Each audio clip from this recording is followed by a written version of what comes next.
Bueno, con la doctora Navarrete tuvimos una larga charla telefónica, muy rica, muy interesante, y surgieron una gran cantidad de temas posibles para poder hablar, y le dije que ella eligiera qué tema quería, y bueno, surgió el tema del idioma japonés como un ejemplo, un cambio en el paradigma de las neurociencias modernas. Justamente la doctora preguntaba qué son las neurociencias. Entonces a mí me gusta empezar este tipo de charlas con esta imagen. Esta imagen es una imagen de una técnica japonesa que se llama ukiyo-e, donde muestra la fábula del elefante con los ciegos. Muy probablemente ustedes la conozcan. Es una fábula donde a diversas personas ciegas le preguntan que describan cómo es un elefante. Entonces el que está en la cola dice que el elefante es un animal con pelo.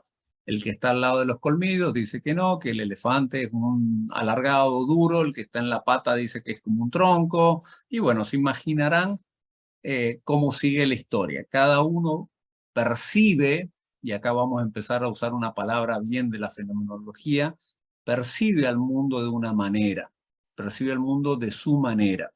Las neurociencias como ese elefante, y cada uno de nosotros somos un ciego. Yo como neurocirujano tengo ciertas habilidades y ciertas limitaciones que, por ejemplo, el doctor Yunes o el doctor Rolando, que son psiquiatras, obviamente tienen otras habilidades que yo desconozco. La doctora Navarrete, como neuroarquitecta, si vamos a empezar a usar ese título, tiene habilidades que yo no tengo, y mi idea es presentarle dentro de la gran cantidad de temas que barajamos con la doctora Navarrete. Si ven ahí abajo, no sé si se nota ahí abajo, ahí estoy yo. No estoy disfrazado, no estoy disfrazado así me vestía cuando vivía en Japón, así que no es un disfraz, aclaro, es, es un kimono de masculino, y bueno, ahí mi hermanita japonesa con su kimono tradicional. Entonces surgió la posibilidad de hablar de este aspecto específico, o sea, ver una partecita del elefante con la idea de mostrarles un punto de vista de neurociencia desde un punto de vista tal vez práctico, clínico, que surge una experiencia personal, mostrarles cómo la cultura es un moldeador del cerebro y por lo tanto de la percepción. Entonces lo que decía la doctora Navarrete de que vivimos la arquitectura es así. Y lo que ella comentaba de la influencia de la arquitectura es milenario. Hay descripciones y todo lo percibimos cuando entramos a un lugar, que decimos este lugar tiene mala onda, mal feng shui, si quieren usar un término cultural, pero los edificios nos transmiten sensaciones que, unidas a nuestra experiencia personal, las transformamos en percepciones, y de acuerdo a nuestro pasado, de acuerdo a nuestras experiencias personales, un edificio nos va a hacer sentir más o menos cómodo. Entonces yo he tomado, como dije recién, de acuerdo a mi experiencia, un ejemplo cultural. Yo no soy arquitecto, así que no les voy a hablar de arquitectura, pero sí mi experiencia con el idioma japonés directamente relacionada a la neurocirugía y más específicamente a la cirugía de tumores cerebrales en áreas del lenguaje. Por supuesto que tampoco vamos a hablar de neurocirugía, sino solamente que entiendan cuál es la importancia de la cultura, cómo se moldea el cerebro y por lo tanto la percepción. No voy a hablar de filosofía tampoco, para eso yo tengo una colega con la cual trabajamos y hacemos cosas de neurofilosofía y neurocirugía. Y habíamos hablado también con la doctora Navarrete de otros temas, por ejemplo ahora algo que están en las fotitos de ahí abajo, el tema de los cyborgs. Yo le contaba que venía del Mundial de Neuromodulación. La neuromodulación es la especialidad o la ciencia médica e ingeniería, porque trabajamos juntos, donde hacemos cirugías de enfermedades que no se ven, como por ejemplo la cirugía del Parkinson, del Alzheimer. También operamos pacientes con depresión. Ahí es donde nos metemos un poquito en la psiquiatría. Por supuesto que trabajamos con nuestros psiquiatras, pero también en este congreso se habló de las cirugías del sufrimiento, de las cirugías del dolor, Y bueno, estamos hablando de una modificación quirúrgica de la mente que nosotros lo venimos haciendo hace más de 50 años. A algunos les parecerá raro, pero hace más de 50 años que siguen haciendo. Y tal vez esto ha tomado un poco de más popularidad por Elon Musk. La diferencia que él es multibillonario en dólares, entonces todo lo que él hace tiene muy buena prensa con su proyecto Neuralink. Nosotros lo que venimos haciendo hace 50 años, como no tenemos prensa, no nos conoce nadie. De hecho, en el Mundial este de neuromodulación estaba Matthew McDougall, que es el neurocirujano en jefe de Elon Musk, y presentó el proyecto Neuralink. Entonces, si bien todo eso se puede hacer, voy, como dije recién, a hablar específicamente del idioma japonés y vamos a empezar con algunos mitos y realidades sobre la lateralización cerebral. ¿Qué es un mito? Yo también, al igual que la doctora Navarrete, soy un apasionado de la RAE. Esto no lo teníamos previsto. Entonces yo siempre cada vez que doy algo me gusta ver qué dice la RAE. Por más que todos sabemos el tema de la RAE, pero tiene sus pros y sus contras. Y mito, no les voy a leer lo que dice ahí, pero dice algo fuera del tiempo histórico. Esto es muy importante porque las neurociencias avanzan en forma exponencial. Ustedes saben que estamos en una sociedad líquida donde el conocimiento es, como dije recién, es exponencial.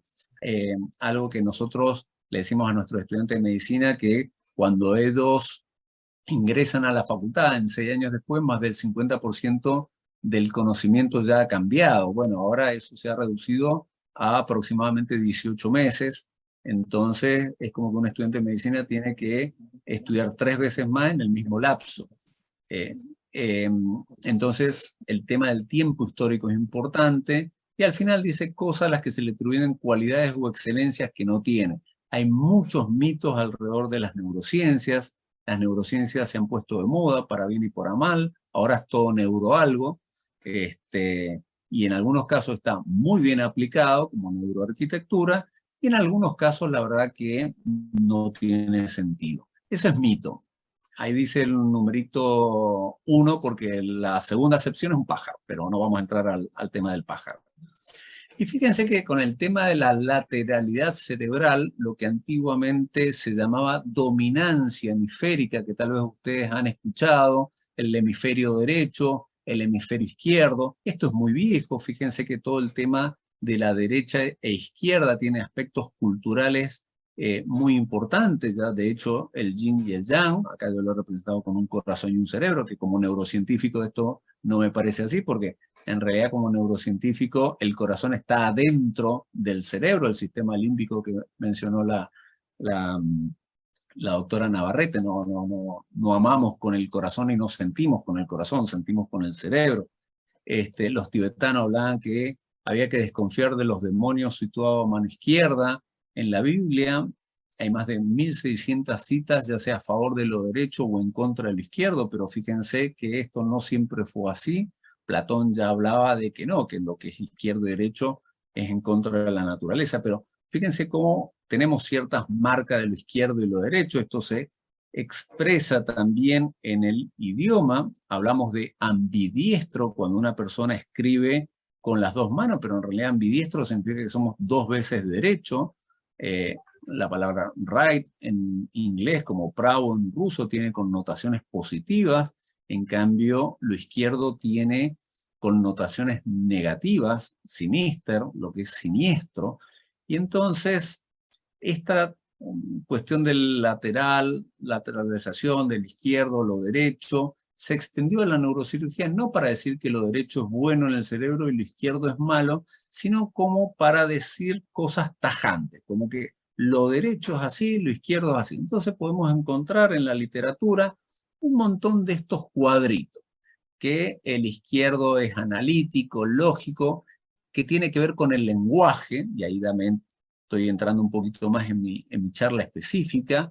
En cambio que el derecho es holístico, tiene intuitivo, es creativo, y la verdad que no es así. Entonces podemos ver cosas más sofisticadas como esto, o listados enormes de lo que hace lo izquierdo y lo derecho, cuando en realidad todo esto son mitos. Acerca con una primera aproximación, pero en las neurociencias modernas nada de esto es absolutamente tajante. ¿Y por qué lo damos? Y yo lo digo con absoluta certeza, porque en cada uno de los pacientes que operamos el cerebro vemos que todo es diferente, inclusive en el idioma. Y acá entramos en lo real, la realidad, o sea, lo que es real, verdadero, y también lo que tiene un valor práctico. Yo como médico, como neurocirujano, tengo que tener conocimientos prácticos también. Yo no puedo estar 3 horas viendo al paciente en el quirófano con el cerebro al aire, viendo qué voy a hacer, qué no voy a hacer, o como decimos a veces, filosofando. Tengo que tener conocimientos prácticos sobre lo que voy a hacer. Y esta es la realidad. Estos son los cerebros que nosotros vemos, lo que la doctora Navarrete hablaba de lo que se hace en la FUESME. Estos son tractografías, esos no son dibujos, esos son cerebros verdaderos, donde nos muestran las vías, donde se conectan las distintas áreas del lenguaje. Cuando nosotros estamos por operar a un paciente, vemos que todas y cada una de estas áreas son diferentes y en cada paciente es diferente. Entonces, hablar de que el lenguaje está del lado izquierdo y no del lado derecho es muy inexacto de acuerdo a la luz del conocimiento actual. Entonces, nosotros tenemos otras formas de ver y conocer al cerebro hoy en día, como por ejemplo la estimulación magnética transcraniana, que es muy usada en neurología clínica y también en psiquiatría. Entonces nos da una perspectiva mucho más realista de lo que es el cerebro humano, de lo que son las neurociencias y de lo que es la realidad. Siguiendo con el tema del idioma, fíjense cuando nosotros decimos, bueno, pero el idioma o el lenguaje es de un lado o del otro lado. A nosotros nos enseñaron, y Agustín no me va a permitir mentir porque me sufrió como alumno, a veces se enseñaba antiguamente que si tenemos un paciente con un tumor del lado derecho del cerebro, es más fácil de operar y no del lado izquierdo. Pero eso no es así. Inclusive, ¿qué es el lenguaje? ¿Qué es el idioma? Fíjense en estos estudios donde no es lo mismo escuchar una palabra, no es lo mismo ver una palabra escrita, no es lo mismo hablar esa palabra o entablar una conversación, porque distintas zonas del cerebro se iluminan, como decía la doctora Navarrete, de acuerdo a lo que nosotros estamos usando en el idioma. Entonces, y fíjese acá, me gusta mucho esta imagen, si bien es bastante vieja, la sigo manteniendo porque me gusta mucho lo que dice ahí abajo, que dice pensar en palabras. Fíjense que ya ni siquiera hablamos de ver, escuchar, decirla, sino con el solo hecho de pensar en palabras, ya el cerebro se ilumina de una manera diferente. Entonces es imposible hablar de un lado derecho o izquierdo tan tajante. Entonces ahora estamos en la época de los mapeos personalizados. Cada cerebro en particular, cada sensación, cada percepción. Yo les dije que no iba a hablar de Elon Musk, pero me tiento acá de hacer un comentario. Ustedes tal vez sabrán que una de las finalidades de su proyecto es tratar de extraer los conocimientos del cerebro humano, se lo simplifico mucho, ponerlos en algún aparato, en una especie de USB, ese USB se traslada en una nave espacial a otro planeta donde podamos vivir, porque sabemos que el planeta Tierra está en un problema grave de subsistencia, y cuando llegue a ese planeta vamos a poder descargar nuestros conocimientos en un cuerpo nuevo, probablemente con una impresión 3D, y seguir viviendo. ¿Por qué? ¿Qué es lo interesante de esto que yo le estoy diciendo? Que nosotros somos nuestro cerebro, nuestra mente, y somos nuestro conocimiento y experiencia. Esto yo se lo digo desde el punto de vista como un neurocirujano. Los psiquiatras me van a hacer algunas modificaciones de lo que estoy diciendo. Y ustedes dirán, bueno, esto es ciencia ficción. No, no es ciencia ficción. Esto ya se está investigando, se está trabajando. Hace unos años, en el Congreso del Futuro, que se hace todos los años en Chile, se habló específicamente, y uno de los grandes temas de este congreso, que es un congreso que los invito a googlear porque es interesantísimo, es una reunión científica donde generalmente van varios premios Nobel, y una de las temáticas importantes de ese año fue: ¿descargarías tus conocimientos en una computadora? O sea que Elon Musk no está tan loco como parece, y lo interesante es que la tecnología nos está permitiendo avanzar en los primeros pasitos de este proyecto. Entonces, acá está lo que nosotros hacemos en nuestro quehacer diario, hacer un mapeo personalizado de cada paciente, cada cerebro. Esta es nuestra realidad. Y esto es algo que también hacemos en la FUESME.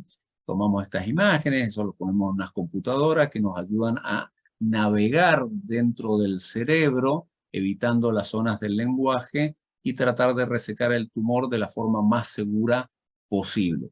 Ese neuronavegador, ese robotito que ustedes ven ahí, es como un GPS que nos guía adentro del cerebro de cada paciente. En muchos casos el paciente también está despierto, porque mientras lo operamos hay ciertas sutilezas del lenguaje que la imagen no nos enseña, entonces hay que hacerlo con el paciente despierto y hablar con el paciente, hacerle ciertas preguntas muy estandarizadas para saber si estamos en buen camino o no. Todo esto que yo he hablado en estos primeros 16 minutos es el cerebro de un occidental monolingüe. El tema es que el mundo, con sus 7.000 millones de personas, no es 100% occidental y cada vez menos monolingüe. Entonces ahí surgen las particularidades del idioma japonés. Esto es una foto de un diario donde ustedes pueden ver, voy acá a poner un puntero láser, acá dice app y acá dice student, pero acá hay otro que dice Chiaria, que está escrito, pueden ver, let's, dice acá, en unos caracteres como cuadraditos. Acá dice TOEFL, ITB, acá están los cuadraditos, acá hay unas cosas raras, acá están unas cosas raras, acá hay otros más curvilíneos, y hay una mezcla, fíjense acá hay también en idioma occidental, acá está lo que yo les decía de esos caracteres que son los característicamente chinos.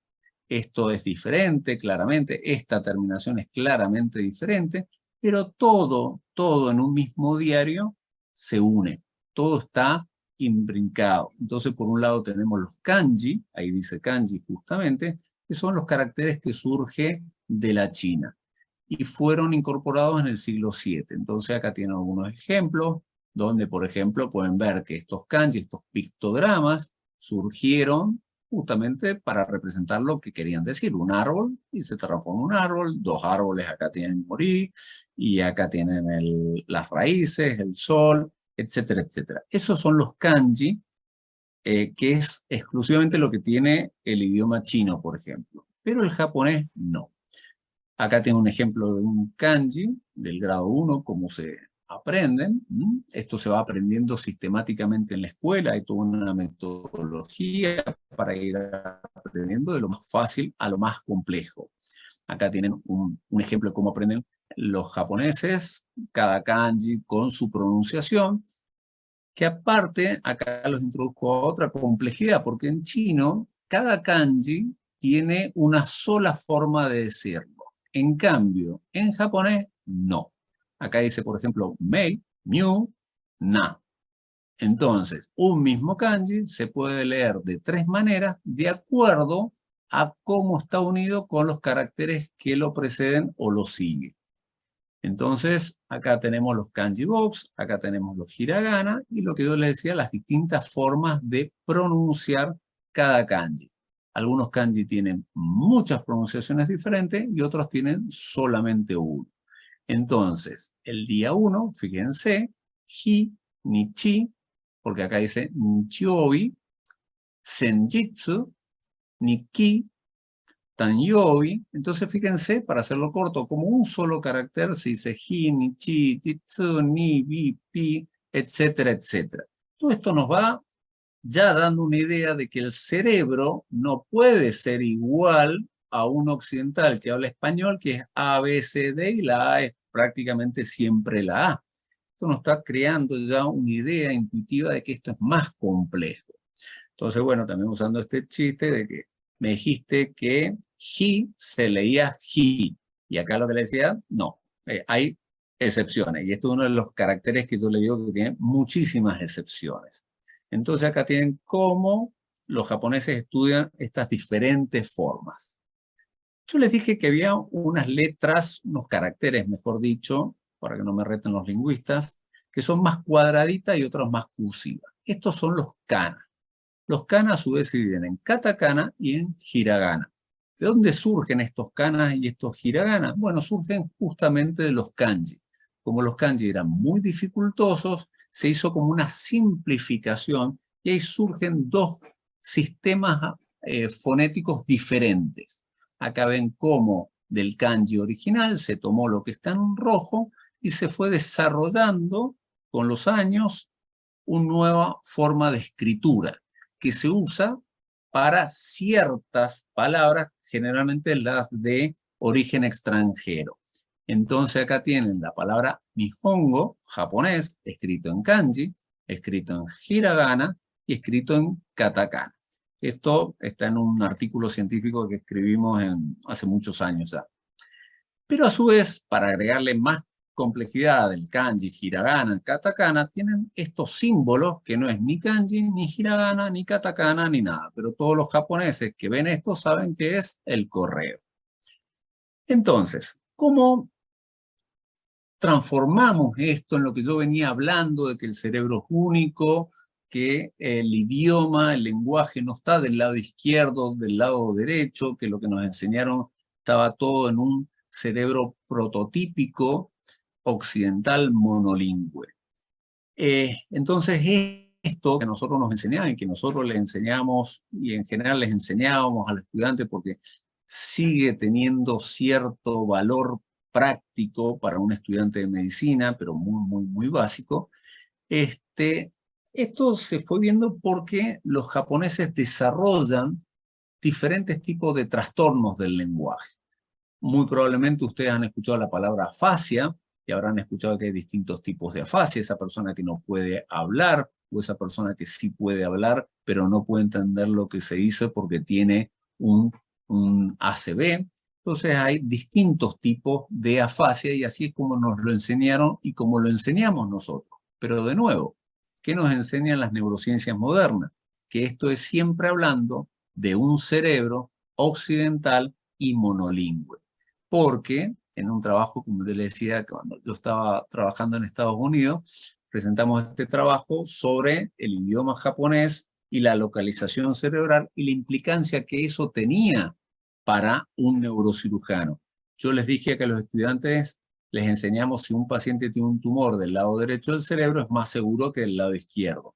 Pero, ¿qué vimos? Que en japonés, hiragana, katakana, kanji, se procesan de manera diferente. Entonces, a un cerebro, mejor dicho, a una persona japonesa, no es lo mismo operarlo que a un occidental, porque le podemos producir lesiones específicas a ese cerebro japonés, porque la estructura, las conexiones, se han ido forjando culturalmente en estos últimos 14, 15 siglos por las características propias del idioma japonés. Entonces son diferentes. Lo hemos publicado varias veces y está bastante publicado, inclusive varias disertaciones de divulgación científica. Entonces, yo les dije que estaban los kanji, los kana, los hiragana. Hay afasias específicas para los kanji. Entonces, un paciente japonés tiene un ACV y después cuando se recupera el ACV, se da cuenta que del diario ese que yo les mostré, podía reconocer los kana, pero no podía reconocer los kanji. O al revés, podía reconocer los kanji, pero no los kana. Entonces, las afasias son distintas.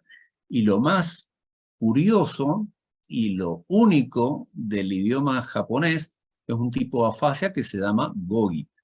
Yo les dije que los kanji surgían o vinieron importados de China.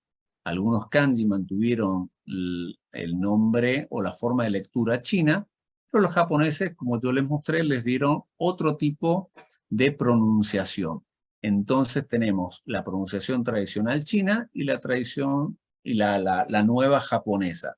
Hay ciertas afasias como la gogi, que es la incapacidad de diferenciar la pronunciación de un mismo kanji con su acepción china y la acepción japonesa.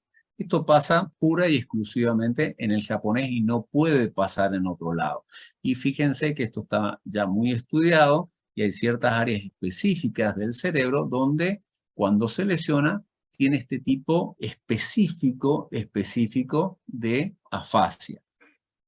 En Fuesmen trabajamos con unos lingüistas, sobre todo un lingüista, el doctor Adolfo García, que se dedica a bilingüismo con el inglés y tiene muchísimas presentaciones sobre el bilingüismo y es algo muy, en cierta medida, el concepto es lo mismo. ¿Qué les quiero decir? No es lo mismo una persona que habla un idioma, que se habla dos, tres, cuándo los aprendió, y con lo que les quiero transmitir, ya para ir cerrando en el tiempo que me asignaron, que piensen un poco más allá de las neurociencias, de lo que se habla. Esta charla es una invitación a interesarse por las neurociencias que son apasionantes, profundizar, ampliar el aspecto de lo nuestro, específicamente de nuestro cerebro occidental y monolingüe. Los chinos, para terminar el tema de los chinos, tienen también su propia afasia, que es una afasia tonal. No sé si ustedes saben, pero el chino tiene 5 tonos. Entonces, un paciente, por ejemplo, vamos a Argentina. Si yo mendocino pierdo el tono, se me entiende igual. Si un cordobés pierde el tono, va a dejar de ser tan gracioso para nosotros el tonito cordobés, pero le vamos a entender. Si un chino pierde la capacidad de reconocer el tono, no puede comunicarse. Entonces, si bien hablamos de todas estas tecnologías, de neuronavegadores, de todo lo demás, como decía Heidegger, lo más importante en lo técnico no es la tecnología, sino el ser humano y, de acuerdo a mi visión, el ser humano es en gran parte su cerebro y su mente. Así que bueno, muchísimas gracias. Eso es lo que tenía para comunicarles, compartir con ustedes. Muchas gracias por su atención.